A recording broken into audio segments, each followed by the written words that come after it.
Magandang umaga, ngayon pa'y araw ng Sabado, July 13, 2024 at update po muli sa lagay ng panahon.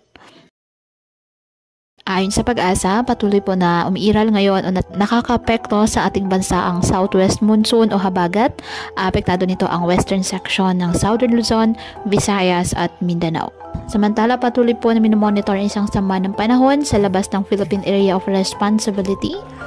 Dahil ayon po sa datos ng JMA o Japan Meteorological Agency, isang cloud cluster malapit po sa Palawan ang mataas ang tsansa na maging ganap na bagyo sa susunod na 48 oras. Ayon po yan sa nasabing ahensya. Hinahatak nito ang habagat na nagpapaulan sa Zamboanga, BRMM, Western Visayas, Negros, Central Visayas at Palawan. Posible itong tumama sa Vietnam sa araw ng Martes. Ang pangalawang cloud cluster naman ay nasa labas ng PAR ay inaasahang papasok sa weekend at posibleng lumapit sa Visayas at Mindanao.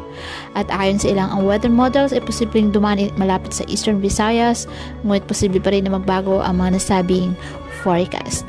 Ayon naman sa Pag-asa, ang mga nasabing sama ng panahon ay nanatili pang isang cloud cluster.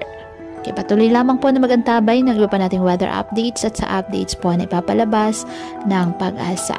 Ngayong araw, dahil sa southwest monsoon, asahan ng maulap na halangitan ay may kalat-kalat na pag-ulan at thunderstorms sa Mindanao, Western Visayas, Central Visayas, Palawan, Occidental Mindoro at Romblon. Ang Metro Manila at nalalabing bahagi ng Mimaropa, Batangas, Cavite at Laguna, bahagyang maulap hanggang sa maulap na halangitan with isolated rain showers or thunderstorms. Apektado din ng mga localized thunderstorms ang nalalabing bahagi ng ating bansa. Kaya patuloy pa rin po natin na pinag-iingat ang ating mga kababayan sa banta po ng mga posibilidad ng pagbaha at pagguho ng lupa, lalo na kapag may malalakas na ulan. At ugaliin po na magdala palagi ng payong o kahit anong panangga sa ulan sa tuwing lalabas po ng ating mga tahanan. At yan po muna ang update sa lagay ng panahon ngayong araw. Muli patuloy po tayo na mag-ingat at palaging tandaan, God loves you. Stay safe and God bless.